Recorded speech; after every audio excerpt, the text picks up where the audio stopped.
I need to show you something that happened yesterday that could completely reshape North American aviation. And I'm not exaggerating when I say this might be the most aggressive trade move we've seen between the US and Canada in decades. Yesterday, the president announced he's decertifying every single aircraft built in Canada. Every single one. And if that's not corrected immediately, he's slapping a 50% tariff on all Canadian planes sold in the United States. We're talking about a move that could ground operations, disrupt supply chains, and potentially cost billions. Now, here's where it gets complicated. This isn't happening in a vacuum. We're watching a trade war escalate in real time, and what started as a dispute over business jets has turned into something much bigger. But that's not even the real story. The real story is what this reveals about the new economic landscape we're entering. Let me walk you through what actually happened. Reports are coming in that the administration is targeting Canada's largest aircraft manufacturer. The company in question builds some of the world's most advanced business jets. We're talking about the Global Express series, planes that can fly farther and faster than almost anything else in the sky, and suddenly they're caught in the crossfire. The justification? Officials are now saying that Canada has refused to certify certain American jets. Specifically, they claim Canada won't approve the Gulfstream 500, 600, 700, and 800 models. The administration is calling this wrongful illegal and saying Canada has steadfastly blocked these aircraft from their market. Wait, it gets worse. The Canadian company being targeted relies on the U.S. market for 64% of its total revenue. Let that sink in. Nearly two-thirds of their business comes from American customers. And now they're facing potential decertification and a 50% tariff that would essentially price them out of their biggest market overnight. What we're learning is that there are currently 150 of these Global Express aircraft registered in the United States, operated by 115 different operators. But the scope goes way beyond just these business jets. Sources are now confirming that over 5,000 Canadian-made aircraft are currently registered and flying in U.S. airspace. We're talking about regional jets, helicopters, narrow-body aircraft, all potentially affected by this move. And then this happened. The stock market reacted immediately. Shares of the Canadian manufacturer dropped 9% when markets opened yesterday morning. 9% in a single day. That's billions in market value just evaporating because of a social media post. But here's what nobody's talking about. This move doesn't just hit Canada. It hits American airlines, American companies, American workers. See, there's a major commercial aircraft that's built in Canada but used extensively by U.S. carriers. The latest information shows that several American airlines have invested heavily in these planes for their domestic routes. A 50% tariff on parts and maintenance would send their operating costs through the roof. Documents reveal that the Canadian company employs over 3,000 people in the United States alone across 9 major facilities. They work with 2,800 American suppliers. So when we talk about decertifying Canadian aircraft, we're also talking about American jobs, American facilities, American supply chains. This is the part that kept me up last night. The administration is essentially using aviation safety certification as a trade weapon, and that's unprecedented. Certification has always been about safety, about technical standards, about ensuring planes can fly safely. It's never been about trade disputes or economic leverage. Now, what I'm about to show you changes the whole picture. The timing of this move is absolutely critical, and when you see the context, everything starts to make more sense, or maybe less sense depending on how you look at it.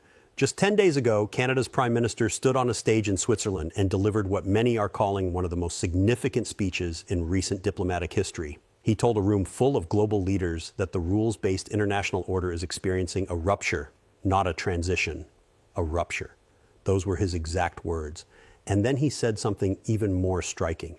He told middle powers around the world that if they don't sit at the table together, they'll end up on the menu. He was calling for countries like Canada to stop negotiating individually with larger powers and instead band together to create what he called a third path. The speech got a standing ovation. That almost never happens at these global forums. Leaders from Australia, Mexico, European nations, they all praised it. They said it was courageous, that it was exactly what needed to be said. But here's where it gets complicated. The day before that speech, Canada had finalized a major trade deal with China. They agreed to lower tariffs on Chinese electric vehicles from 100% down to just 6%. In return, China would reduce tariffs on Canadian agricultural products. The administration saw this as a direct challenge. Officials have been saying that Canada is becoming a backdoor for Chinese goods to enter the U.S. market. And now we're seeing the response, wait, it gets worse, because this aircraft dispute, it's not really about aircraft at all. It's about leverage. It's about sending a message. And that message is, if you're going to diversify away from us, there will be consequences. Let me show you how deep this goes. The Canadian Prime Minister has spent nearly 60 days abroad since taking office 10 months ago. He's been to China, Qatar, Indonesia, the UAE. He signed 12 new economic and security agreements. He's explicitly said that Canada needs to reduce its dependence on the American market. And the numbers back up why he's doing this. Currently, around 70% of Canadian exports go to the United States. That's massive dependence. Any disruption in that relationship can devastate the Canadian economy. So he's been working to change that equation. But that's not even the real story. The real story is what happened 2 weeks ago. The administration had invited the Canadian Prime Minister to join something called the Board of Peace. It was supposed to be this new international framework. And after that speech in Switzerland, after those comments about the rules-based order ending, the invitation was revoked publicly. That's a diplomatic slap that you rarely see between allied nations. Now, what I'm about to show you changes everything about how we should understand this aircraft situation, because it's not isolated. It's part of a pattern. Over the past month, we've seen tariff threats on multiple fronts. There was the 100% tariff threat if Canada went forward with the China deal. They went forward anyway. There have been threats about Canada becoming the 51st state. There have been disputes over defense spending, over border security, over trade balances. This aircraft move is just the latest escalation, and here's what makes it particularly dangerous. It's targeting an industry that has been specifically protected under trade agreements for decades. There's actually a World Trade Organization agreement from 1980 that governs aerospace trade between the U.S. and Canada. This move potentially violates that framework. Documents reveal that aviation experts are confused about how this would even work legally. The Federal Aviation Administration is responsible for aircraft certification in the United States. And they can only revoke certification for safety reasons, not economic ones. So the question everyone's asking is, how exactly would this decertification happen? The latest information shows that legal experts believe the FAA doesn't have the authority to revoke certifications based on trade disputes. It would require new regulatory authority, new legal frameworks, and that takes time. So this might be a threat that's harder to execute than it appears. But that's not the point. The point is the uncertainty it creates. When a major manufacturer's stock drops 9% in a day, when airlines start questioning their fleet planning, when suppliers worry about orders, the damage is already being done, even if the threat is never fully implemented. And then there's this. The Canadian company just certified their newest aircraft in December. It's the world's fastest civilian plane since the Concorde. Top speed of Mach 0.95, 729 miles per hour. The FAA certified it. Transport Canada certified it first. It was supposed to be this huge success story. And now it's caught up in a trade war. I'm curious what you think about this, because we're watching the rules of international trade being rewritten in real time. Let me show you exactly who gets hurt when these kinds of moves happen, because it's never just the obvious targets. The ripple effects go everywhere. First, there are the American companies that operate these Canadian-built aircraft. We're talking about corporate flight departments, charter operators, fractional ownership companies. They've invested millions, sometimes billions, in these fleets. And now they're facing massive uncertainty. Think about it this way.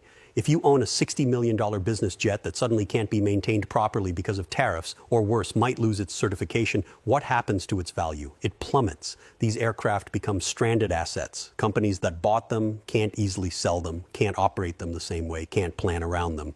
But here's where it gets really interesting. The commercial airline impact is potentially enormous. Remember I mentioned those aircraft built in Canada but used by American carriers?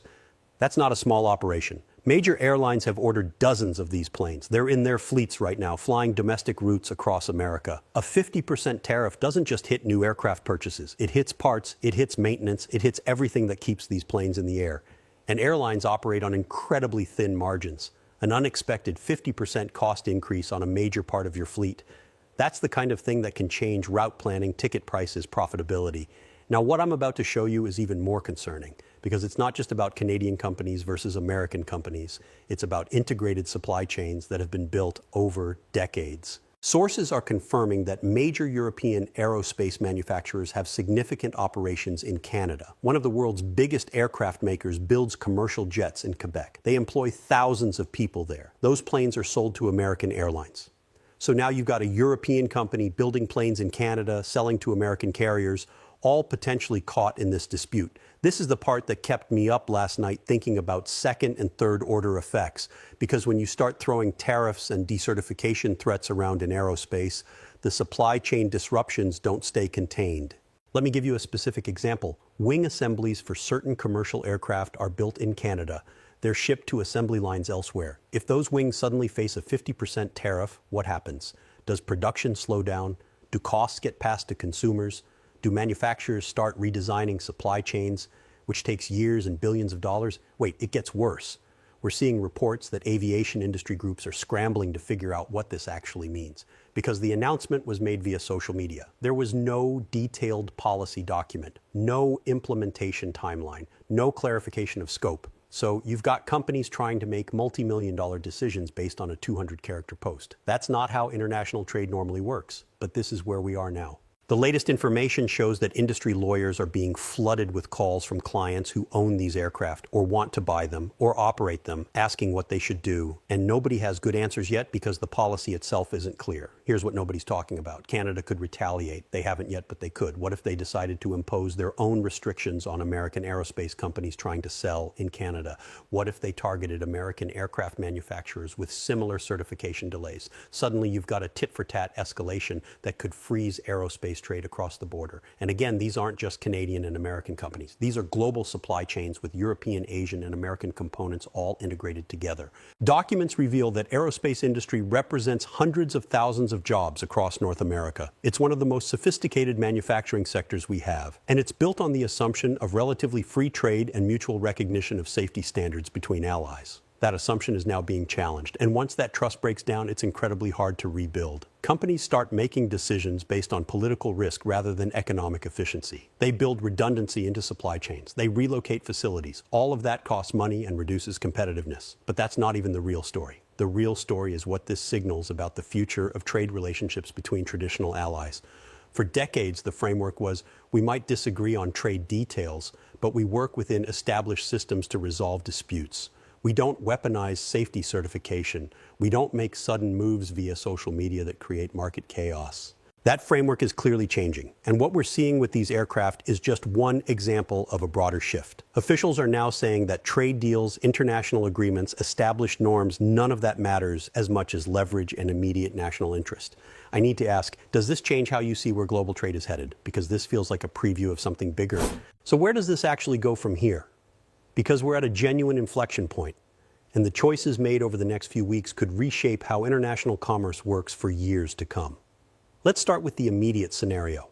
The Canadian government has stayed relatively quiet publicly. They've issued statements saying they're in contact with the administration, that their aircraft meet all safety standards, that they hope this gets resolved quickly. But behind the scenes, sources are confirming they're preparing for multiple outcomes. One possibility is that Canada certifies those American jets that are supposedly being blocked. The thing is, there's dispute about whether Canada is actually blocking them. Aviation experts point out that Transport Canada has normal certification processes that all aircraft go through. The American jets in question might just be working through that standard process. But if political pressure forces a quick certification to avoid the tariffs, that sets a precedent. It says safety certification can be fast-tracked for political reasons. And that's a dangerous road to go down. Because once you establish that safety processes can be manipulated for trade leverage, you undermine the entire system. The second possibility is that this becomes a negotiating tactic for broader discussions. The US and Canada are supposed to review their major trade agreement this year. Maybe this aircraft threat is really about positioning for those negotiations. Get Canada to back down on something else, and the aircraft issue goes away. But here's where it gets complicated. The Canadian Prime Minister has staked his political reputation on standing up to pressure and diversifying trade relationships. If he's seen as capitulating on the aircraft issue, it undercuts that entire strategy. So there's significant domestic political cost to backing down. What I'm about to show you is the third possibility, and it's the one that concerns me most. This could just stay unresolved, creating permanent uncertainty in the aerospace market. No actual tariffs get implemented, no certifications actually get revoked, but the threat just hangs there. That might sound better than actual trade restrictions, but in some ways it's worse because companies can't plan. Insurance becomes more expensive. Financing gets harder. Customers choose different aircraft to avoid the risk. and the Canadian manufacturer slowly loses market share without any formal action even happening. The latest information shows that analysts are already revising their revenue projections for the Canadian company. They're assuming some portion of potential U.S. sales just won't happen because of the uncertainty. That's real economic damage from a threat that might never be carried out. Now, let me show you the broader context that makes this even more significant. This is happening at a time when the entire global trading system is under pressure. We've got major economies reconsidering their relationships. We've got supply chains being restructured. We've got countries forming new alliances and economic blocs. What Canada is doing, trying to diversify away from dependence on one major market, that's something lots of countries are thinking about right now. They're watching how this plays out. If Canada gets punished for it, that sends a message. If Canada successfully navigates it, that sends a different message. Reports are coming in that other middle power nations are paying very close attention. Countries that are also heavily dependent on trade with major powers, countries that are also thinking about their options. The precedent being set here matters beyond just U.S.-Canada relations. Here's what nobody's talking about. The aerospace industry has been one of the last bastions of relatively stable, rules-based international trade. It's technical, it's safety critical, it's been somewhat insulated from the political turbulence affecting other sectors. But if that insulation breaks down, if aerospace becomes just another political football, the implications are massive. Think about what that means for future aircraft development. Right now, manufacturers design planes assuming they'll have access to global markets, global supply chains, mutual certification recognition. If that assumption breaks down, development costs explode, innovation slows, prices go up. Documents reveal that it takes billions of dollars and over a decade to develop a new aircraft model. Companies make those investments based on projected market access. If market access becomes politically uncertain, who's going to make those investments? And then there's this final piece that ties everything together. We're watching the emergence of a new economic model where traditional allies compete more aggressively with each other, where established trade frameworks matter less, where leverage matters more. The Canadian company facing these threats, they employ American workers, they use American suppliers, they contribute to American economic activity. In a traditional trade framework, that would provide some protection. But we're learning that framework doesn't apply the same way anymore. The question isn't really whether Canada will certify those American jets or whether the tariffs will actually happen. The question is, what does commerce look like when these threats can be made casually, when supply chains built over decades can be disrupted with a social media post? When safety certification becomes a trade weapon? Because once we're in that world, everything changes. Investment decisions change, supply chain strategies change, international cooperation changes, and we might be in that world already. What am I missing here? Let me know what you think, because I'm genuinely trying to figure out where this leads.